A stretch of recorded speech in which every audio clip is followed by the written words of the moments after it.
Entonces, pienso que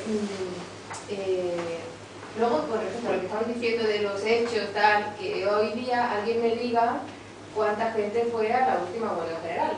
O sea, no lo sabemos, porque si lees un periódico te dice una cosa, si ves una noticia dice otra, no lo sabemos, pero es que en la antigüedad era igual o peor, porque claro, tampoco tenían los medios. Hoy día a lo mejor te pone el Google, no sé qué, sale una foto, claro, o sea, y 200, además, entras luego ya en qué es la verdad y qué es la verdad para y en aquella época y la verdad para nosotros, porque no tiene nada que ver.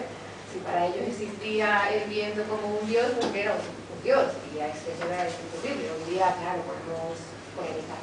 Para mí lo importante, y yo creo que por eso tampoco los géneros cristianos, porque todos son actuales, o sea, relativamente actuales, si no es de este siglo, el anterior, tampoco. Para mí lo difícil, que ahí viene mi pregunta, es cómo te pones en el lugar de alguien, porque yo me puedo poner en el lugar de alguien que descubre un asesinato y está averiguando tal hoy día y yo soy un policía y qué tal, pero ¿cómo te pones en el lugar? ¿Te puedes poner, verdad? Puedes preguntarle a un policía. Hay mucha gente que opina, o sea, hay mucha gente a la que no le gusta la novela histórica, cuyos personajes centrales son protagonistas en la historia, porque suenan con una voz muy... Sí, pero aún así, yo como me pongo en el lugar de alguien que vive, oye, tengo que empezar a traerme, no tengo frigorífico, no tengo electricidad, no tengo... ¿cómo me muevo? No tengo coche, no... Casi lo peor es, no tengo una moral judio-cristiana. No tengo... La historia es una cosa que lees mucha novela que dices, me sería el protagonista. Sí, tiene que ser así. Sí, pero ya estamos ya entramos ya caemos en el foso de lo que no es verosímil. Es decir, como no presentes pero es difícil porque yo no supongo puedes que poner no presentes a un personaje identificable. De todas maneras, No presentes a un personaje identificable. Pero no te lo presentes, es que tú No todo puedes... el tiempo escribes, o sea... Pero no puedes dejar hablar, no sé, a un íbero o a un yo pienso que romano, un íbero nos parecería hoy un hijo de como si puta. estuviera hablando de la barra del bar, ¿no? Como si estuviera hablando ahora en un... que las hay, quiero decir, que puedes coger alguna novela histórica donde ves que no es creíble porque el lenguaje, el tipo de lenguaje que están utilizando, pues es el mismo que escucharías casi sentado en la barra de un bar o... Claro, esto sí que está fuera de lugar, ¿no?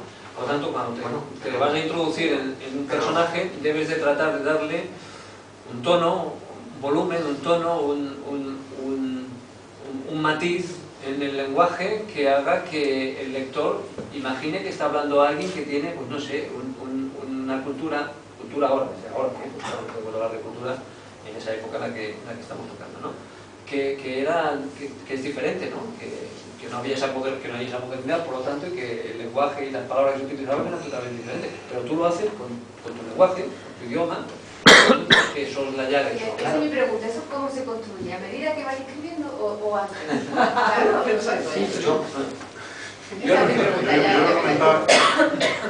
yo iba a comentar que, por una parte, hay mentalidades de la antigüedad que sí que las conocemos bastante bien. O sea, el mundo griego y latino está lleno de literatura, de teatro, de poesía, de historia, y yo creo que la mentalidad griega la podemos imaginar con facilidad. Pero la puede imaginar quien haya leído la literatura griega o la literatura latina. ¿Cuántos de los que consumen literatura histórica han leído literatura? Más trabajo del escritor. Ya, Pero voy a lo verosímil. No, pero dices, el escritor cómo se pone en la piel de un personaje del siglo XIII. Pues, decía, una cierta mentalidad que no sé, es bien conocida porque hay todo tipo de testimonios de cómo se pensaba en aquella época y la gente cómo respondía, lo que le hacía gracia, lo que no, sus creencias, sus miedos. Del mundo clásico en general lo conocemos. Del mundo, perdón, y acabo, Javier. Es como decir si hoy te puedes poner en la mentalidad de un polinesio. O sí, depende del tipo de fuentes a las que tengas acceso.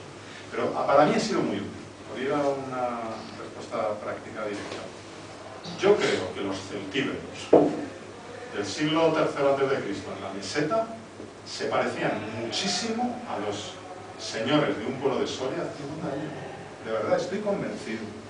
El medio, las formas de subsistencia, evidentemente hay un cierto sustrato judio-cristiano, como decíamos, por supuesto, pero en muchísimas cosas estoy seguro que eran parecidísimos a la gente de las aldeas, pastores, tal, de hace medio siglo.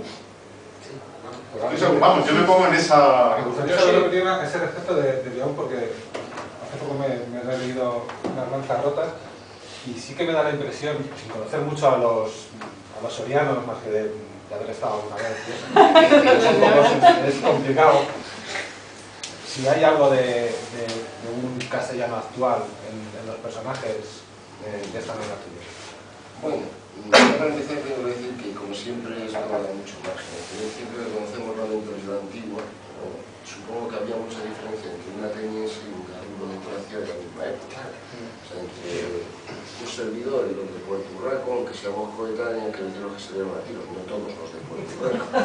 Hay una brecha. Yo, en el caso de las lanzas rotas, hay una forma de conocer, de acercarnos a la mentalidad antigua, y es extrapolar lo que conocemos de la antropología. Es decir, para hacer esos sentidos de las lanzas rotas, bueno, evidentemente existen unas sociedades que no son las antiguas, son las actuales, pero sí existen, no han existido hace nada y se han podido estudiar sociedades formadas por grandes parentelas, por vínculos de sangre, por vínculos también de jefaturas, de rangos y tal. Entonces es posible extrapolar mediante, cruzando eso con un medio como es el de la meseta, que todos sabemos cómo era, 9 meses de invierno y 3 de infierno. O sea, eso no es la meseta.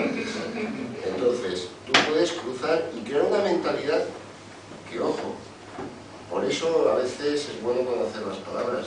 Tú recreas, es decir, creas de nuevo. Sí. Yo no pretendo más que eso, recrear. Yo no puedo saber cómo eran estos señores, son polvo.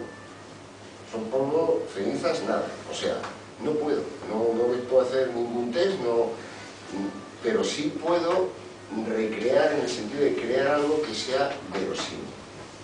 Es una tarea, respondiendo a lo que tú decías también, cada vez más difícil, porque en algunas cosas nuestro mundo cada vez es menos libre. Ahora, si Nabokov escribiera la Lolita, tenía que huir al Himalaya, y aún así la encontraría. Entonces, cualquier persona que trate de retratar ciertos esquemas de mentalidad es un cabrón, es un machista, es un racista. O sea, cada vez somos menos libres en algunas cosas. Entonces, hay que tener cuidado porque cada vez los escritores estamos más presionados y sin querer nos adoptamos la mentalidad de grupo, creamos personajes políticamente correctos. Eso se llama mentalidad de grupo. Entonces, lo que puedes hacer es no entrar, es decir, hay una exigencia que es comercial, a mí me gusta meter, yo lo reconozco, de hecho como cualquier otro. Entonces en las novelas tienes que meter mujeres, pero por lo menos, si la mujer tiene que llevar una espada, que sea un poco creíble, que no sea una karateca o la última legión. No, quiero decir, tú puedes jugar, para eso eres escritor, de nada, que hay que meter una mujer, sí, que tiene que llevar espada, bueno, ya me las ingenié, pero búscate la vida. Pero estamos muy presionados, entonces recrear una mentalidad antigua es cada vez más fastidioso. Y yo he recurrido a eso, no tanto quizás, las fuentes nos dicen, evidentemente, si los receptíveros lanzaban a la luna, lo voy a meter como lo voy a meter, pero yo más bien tiro de lo que nos cuenta la antropología social sobre grupos de estructuras parecidas. Es una forma, pero yo no digo que fueran así, yo sencillamente creo algo que pudiera ser así. Yo contestando también a la pregunta que hacía María, por ejemplo, cuando creé Abato, el personaje en sí, cuando le di el perfil que tenía que tener, lo que hice o cómo trabajé fue a través de la construcción de la frase y utilizando también el tono y utilizando el vocabulario con el que iba a pensar y con el que iba a hablar. Habla muy poquito y piensa mucho, ¿vale? Lo cual tuve una dificultad. Y es que un mercenario íbero, pues la verdad es que probablemente no debía de ser muy ilustrado. Por lo tanto, yo de pequeño, de adolescente, tuve que hacer la ira dramática. Fue la manera en la que puedo hacer creíble que sus reflexiones sean tan ricas.